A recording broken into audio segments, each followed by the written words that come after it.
The descent felt endless. Clara's footsteps echoed softly down the root-slicked corridor between the sycamore, each one more distant than the last, as if the earth itself were pulling sound away from her. The further she went, the less the world above seemed to exist. The roots overhead throbbed faintly, pulsing with red light like veins. The air was hot, not dry, but damp and fetid, filled with the scent of old wounds and turned soil. Every breath felt heavier than the last. She carried the iron-bladed dagger before her, its sigils glowing brighter the deeper she moved. Then the tunnel opened.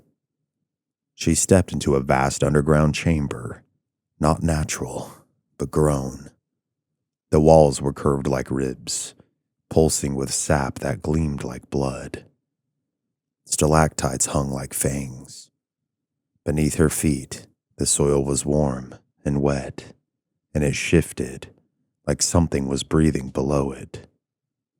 At the center of the cavern stood an altar, made not of stone or wood, but bones, thousands of them twisted into a throne, and on it sat Aziel Korith.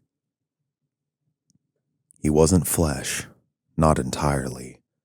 His form was shifting, something between human and root, shadow and flame. Horns twisted like spiraled trees from a featureless head. Where his face should have been, there was only a vast mouth. No eyes, no nose, no expression, just an endless, tooth-lined grin. But Clara felt him see her. Deeply, you carry the wound of blood unoffered. His voice wasn't sound, it was vibration, echoing through her bones, her skull, her memory. She shuddered. You are the fifth. She stepped closer to the altar. Her hands were shaking, but her voice was steady. I came to end this. The thing on the throne laughed. Not a sound, but a distortion, a twisting of the space around her. End? There is no ending. Only offerings, only root and echo. He rose, towering over her. Limbs like broken limbs, joints that bent in every direction. From his back burst wings made of ribs. From his chest opened a second mouth. You will not seal me, child. You will feed me. The ground beneath Clara opening like a breathing lung. Screams poured up from below. The taken, the lost, the forgotten. Hands clawed at her ankles. Faces formed in the dirt, crying out in voices she recognized. Her neighbors, friends, and even her father. Clara said the voice of her father, eyes black and weeping. You can't fight it. Just come with me. She screamed and stabbed the iron dagger into the earth. The cavern roared. Aziel Korith reeled back, shrieking in pain. The roots twisting violently. Blood burst from the walls. The ground split beneath her and swallowed her whole. She fell, faster than gravity allowed, through visions of her ancestors standing in a ring, chanting over a newborn wrapped in black cloth, through fire and smoke and endless forests of bone. She landed on her knees in a small circular chamber. At its center, a mirror. Not glass and not water, but just a reflection, rippling with images of herself. Younger, older, broken, and whole. Thousands of versions of Clara stared back at her, and one stepped forward. This Clara wore a crown of roots. Her eyes were gone, but her face was serene. To end him, You must take him. Clara stepped closer. What does that mean? He cannot be banished, only housed, and only held. The mirror shattered, and in its place, a small black seed pulsed, waiting for something. Jonah Gray stood at the edge of Griever's Hollow, reciting the rites of reversal. The take encircled him, convulsing in pain as the sycamore tree began to scream. A sound of wood and blood and flame tearing apart at the soul. He saw Clara's body fall from the split in the bark, wrapped in roots and soaked in red. She didn't move. He ran to her, falling to his knees. But then her eyes snapped open. No longer brown or human. They were rooted. A voice echoed from her mouth that wasn't fully her own. He is housed. The hollow sleeps again, she said. And then she fainted. All across Asheville, the taking collapsed. Their eyes emptied, their mouths closed. The rot stopped spreading. The sky slowly cleared, and the silence returned. But this time it was not peaceful. It was watching. 3 days passed. No one in Asheville spoke of what happened. The newspapers wrote it off as a localized earthquake, an underground gas rupture, electrical failure, mass psychogenic illness. Anything but the truth. Anything but what they knew. The dead were buried, the missing relisted as presumed deceased.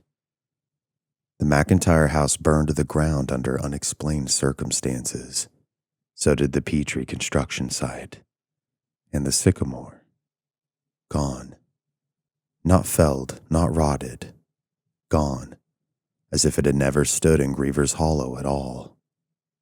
In its place was a perfectly circular patch of scorched black soil that nothing grew in, and nothing crossed. Children avoided it without being told. Birds wouldn't fly over it. Clara Wren awoke in her mother's bed. The room smelled of herbs and blood, ash and iron. Sunlight spilled weakly through gauze-draped windows. The house was quiet, unnaturally quiet, as if it held its breath with her. She sat up slowly, remembering everything. The altar of bone, the voice in her head, the seed, the choice. She looked at her hands. They trembled. She wasn't possessed. She wasn't human anymore either. There was something in her now, something ancient and contained, rooted. She could feel it shift beneath her ribs when she breathed. A coiled thing that pulsed with memory and hunger. But it was dormant, for now. The iron dagger lay on her nightstand, blackened at the tip. Jonah Gray came on the 4th day. He didn't knock. He sat at her kitchen table and poured them both tea. Clara entered quietly, barefoot, wearing the same tattered clothes she had descended in.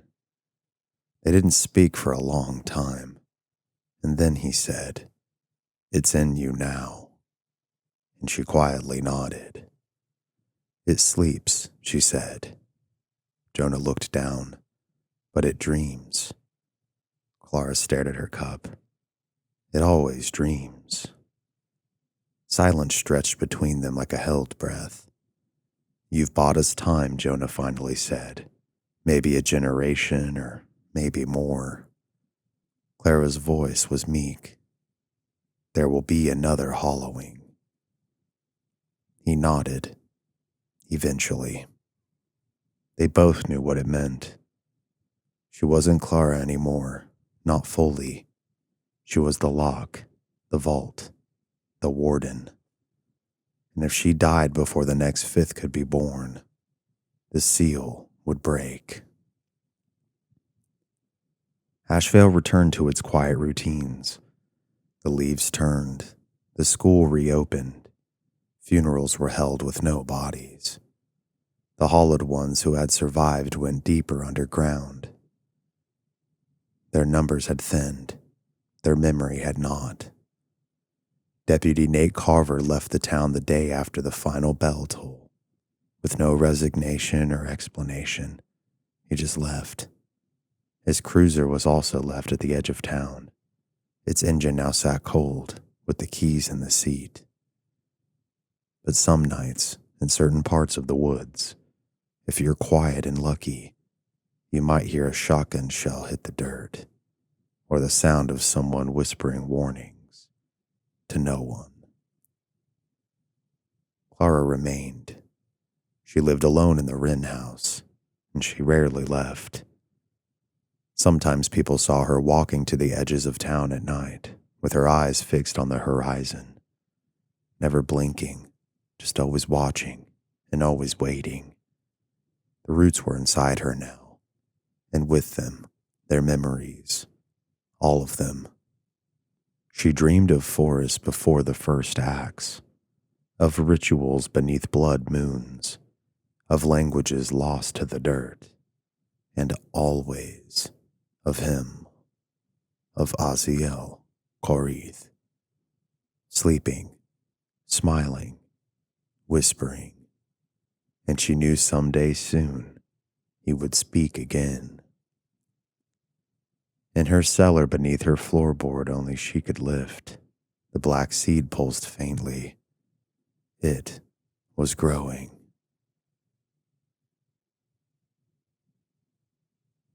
Thank you guys so very much for watching this latest video and part 3 and the final part of my first original creepypasta here on the channel. If you enjoyed it, please hit the like button, leave me a comment down below letting me know what you thought, and subscribe if you're enjoying the stories here and want to continue to help the channel grow. I definitely greatly appreciate that. Overall, I also appreciate your patience with how long getting part 3 out took.